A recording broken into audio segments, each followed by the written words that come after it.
Nandito kami ngayon sa Antipolo Kung saan bibisitahin namin ang pamilyang matatag. dahil sa puso at malasakit sa isa't isa. Yes! Makakakwentuhan ko ang pundasyon na nagpatatag sa pamilyang ito. At makakasama ko naman ang mga bunga ng Pundasyong Matatag. Tara na! Samahan nyo kami para makilala ninyo kung sino ba ang matatag at matibay sa pamilyang ito. Tara na! Let's go! Let's go! Go! Woo-hoo-hoo!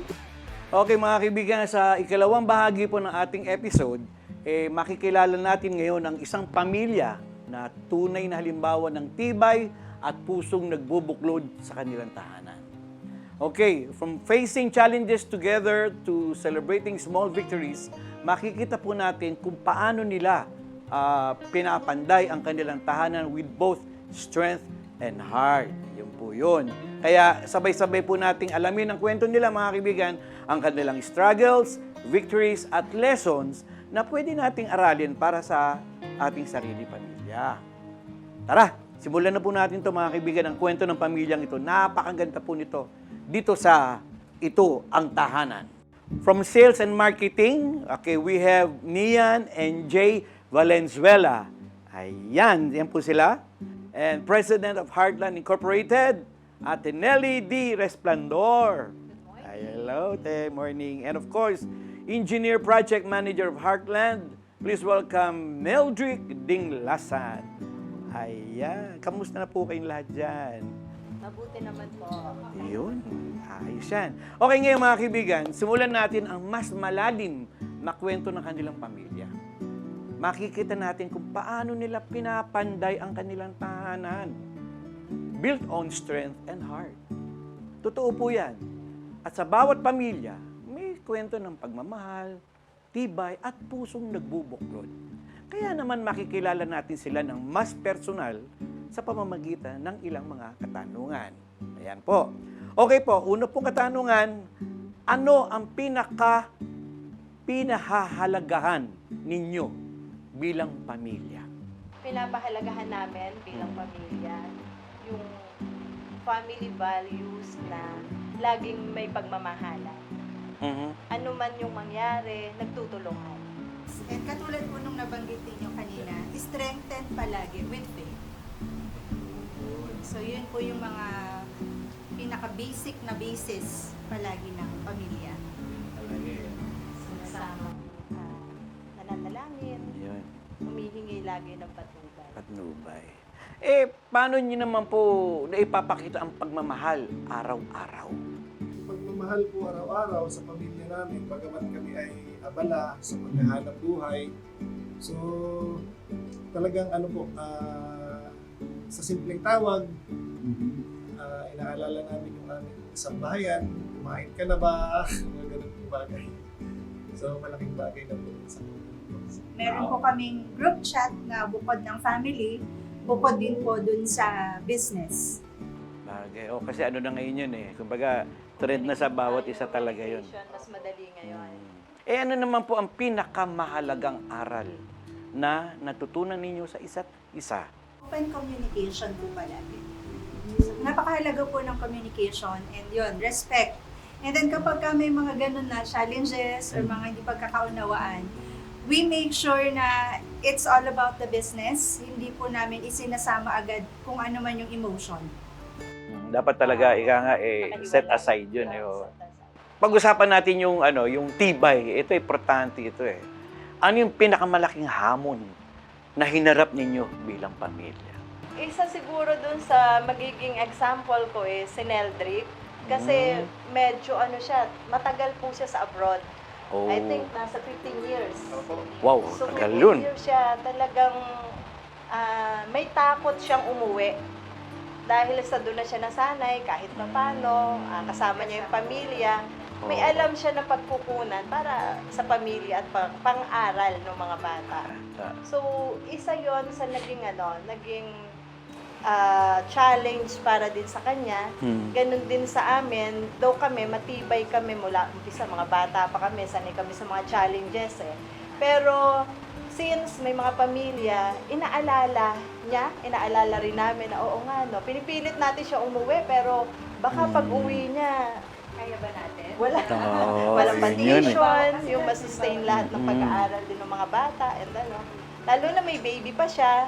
So, Ayun. yun yung isa sa naging challenge na, sige, pag umuwi ka, ganito naman yung gagawin natin. Which is, napagtutulungan, napagsasamahan. Awa naman ng Panginoong Diyos, naitataguyod. But then sa business po kasi, palagi naman na I think hindi lang po sa amin. Mostly, ang nagiging challenges is financial. So, of course, hindi naman po kami pinanganak na mayaman na. So, talagang nagsisikap. So, yung cash inflows, cash outflows, paano ba pagtatama-tamain yung mga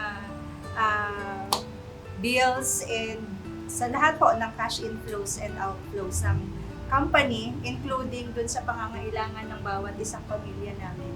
So, yun po yung pinakamalaking challenges sa amin. Sa tingin niyo naman po, ano ang pinaka-secret ng tahanan na I would say siguro built to last? It's faith. Faith and love. Faith and love. Kasi nababakuran kami ng faith.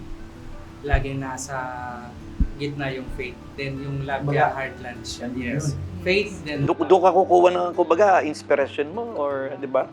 Dagdag, good feeling yun eh. yes. Kasi yung faith na kailangan yung mahalin mo yung kapwa, mas lalong dapat mong mahalin yung kapamilya. Ngayon, makikita natin, mga kaibigan, na may mga bagay na nagpapatibay sa tahanan, di ba? Ano po yung mga simpleng gawain sa bahay na isa nga nagpapalakas ng inyong samahan?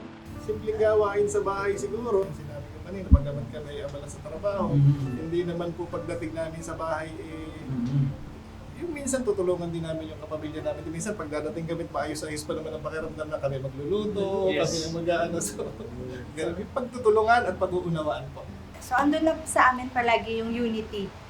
Bukod sa nag-uunawaan, or siguro dahil na-build din po yung pag-uunawaan dahil sa palagi kaming nagkakasama-sama. So, we used to bond kahit sa mga simple, pupunta sa bahay ng, halimbawa, kay Ate Nelly po. So, pupunta kami sa bahay. yung maganda. Opo, nila. So, yun.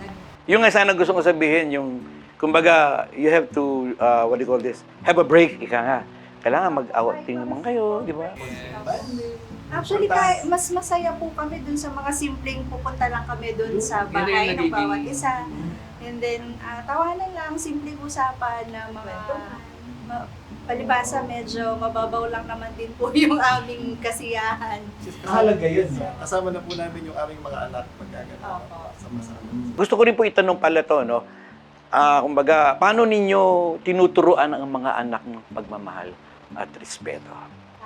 Kasi yung mga anak namin nahubog din sa Ayun. mula sa lolo, lola, ng paggalang. Opo. So, yun. Kasama yung mga pagbe-bless po at opo. Yung napaka-basic. Mahalaga yun eh. Opo. Mahalaga talaga yun eh. Foundation po yun ang pamilya. Ano yung, I would say na isa yan sa Filipino tradition na hindi dapat mawala. Yun yun. Saka yung pinamumulat din po namin sa kanila. Itong ginagawa namin na to, hindi na para sa amin to ngayon. Yung sa future nitong ginagawa namin is for them na. Kasi yung dating yung panahon, makatapos sila ng pag-aaral, makatapos sila sa kanilang ginagawa kung ano kasi yung meron sila. Pero ang pinakang gusto namin, inihahanda namin yung meron silang pupuntahan. Hindi na sila mag-aaral ng pagpapasok ng trabaho. Meron na, andito na. At which is, yung success naman na tinatahak ni Heartland is for them. Kaya dapat aware sila doon para yung pagpapahalaga sa Heartland nandun din. Ihahanda rin namin silang maging matatag. Ayun. Oo, kasi iba ang takbo ng susunod na panahon eh. Lalo sa panahon ngayon. Yung generation pa nila, Tito Oo, Efren, yun yung eh. mga susunod.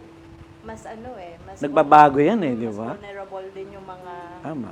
ugali na rin ng mga susunod pang generation. Ayun. And we would say po na makikita nila kasi from us. So, kailangan kami, hindi nila nakikita na nag-aaway or nagsasagutan. Kung ano man yung challenges, we make sure pupupo kami sa isang table at pag-uusapan. So, yun po yung values din na mahalaga. Nakikita nila sa amin. So, sila, magpipinsan, yun din po yung ginagawa nila. Sang-ayon ako sa sinabi mo kasi iba yung nakikita ng kabataan eh. Pag mali, kumbaga, siyempre, magre-register sa isipan nila. Kaya tama yun. Kami kasi nagsiset ng example para sa kanila bilang magulang bilang mga katatanda. Kami nagsiset ng example na for the future, hindi yung susundan nila na kahit hindi sila magkakapatid na pero maturingan, pero yung pagpapahalaga sa isa't isa, nandun pa rin. Mahalaga. Yan ang mahalaga. Nandun sila para sa isa't isa. And the third thing po na siguro magiging advice din po para sa marami, iniingatan namin na nagkakapalitan kami ng hindi magagandang salita. Kasi tumatatak po yun sa bawat isa. Sa puso pa rin.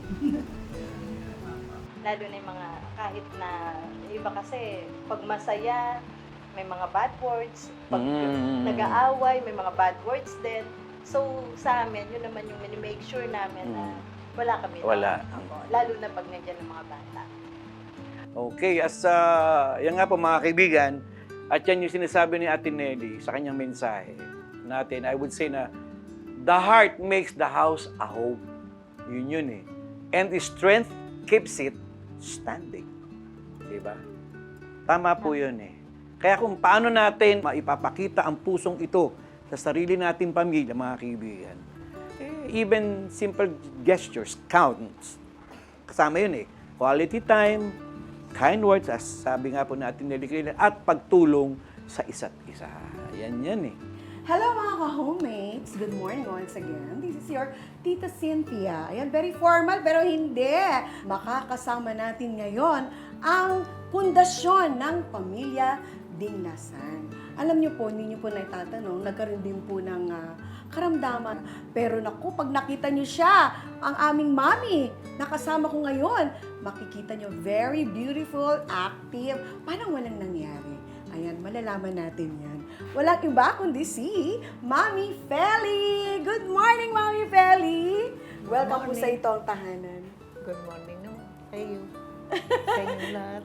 Opo. Kumusta po kayo, Mami? Awa ng Diyos na malaki naman yung improvement ko. Oo, buti naman. Kasi alam niyo mga ka-homemates kanina, bago kami nag-usap talaga ng ganito ni Mami, marami na kaming pinag-usapan tungkol sa family. Kaya ngayon, isi-share namin sa inyo.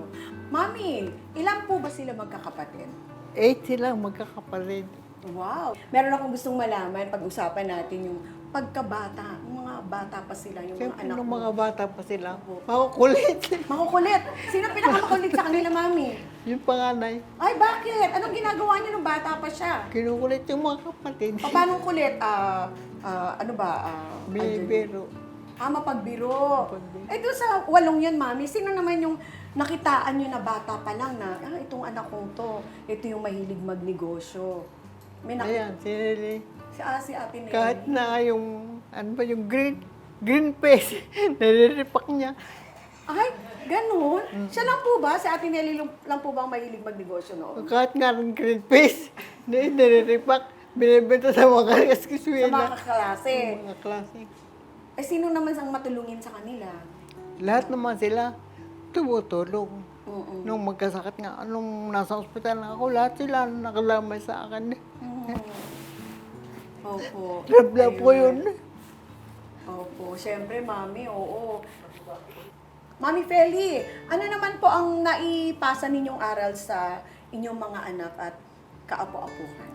Ay, una sabi ko, yung banalata ko sa Diyos, magkakalimutan. Opo. Siyempre po, opo. Ilan na po bang apo niyo, Mami? Marami po ba? Marami na. Alam niyo ba kung ilan? Para 17 yata sila. Galing ano, naalala pa ni Mami Feli. Mami, ano ba sa tingin niyo na ugali niyo na gusto niyong i-share niyo sa inyong mga anak? Ano pong Malimit ko sinasabi sa kanila, magsipag. At kung kailangan na yung gabi, ay gawing araw, magsipag. Lahat naman sila masisipag, lahat sila mababait. May pagmamahalan, may takot sa Diyos, lahat naman sila. Opo. Basta lagi ko sinasabi sa kanila, kung halimbawa, kayong 8 magkakapatid, may babangon na kung hindi pagkakaunawaan, huwag palulubagan ng araw ang hindi pagkakaunawaan. Siyempre, walo yan, babangon lang hindi pagkakaunawaan. Yun ang naalala ko, yun ang sinasabi ko sa kanila. Oh, napakaganda naman. Mami Feli, ito naman. Ano naman po ang maipapayo nyo sa katulad yung mga magulang na nagkaroon din ng anak na naging successful sa business, naging successful sa buhay? Kausapin niyo po ang ating mga listeners and televiewers ng Ito ang Ang maipapayo ko sa mga magulang, katulad ko, basta unang-una yung mananampalataya, yung banal na takot sa Diyos, lagi isa sa isip, lagi isa sa gawa. Dahil hindi tayo maliligaw ng landas kung tayo ay sama, susunod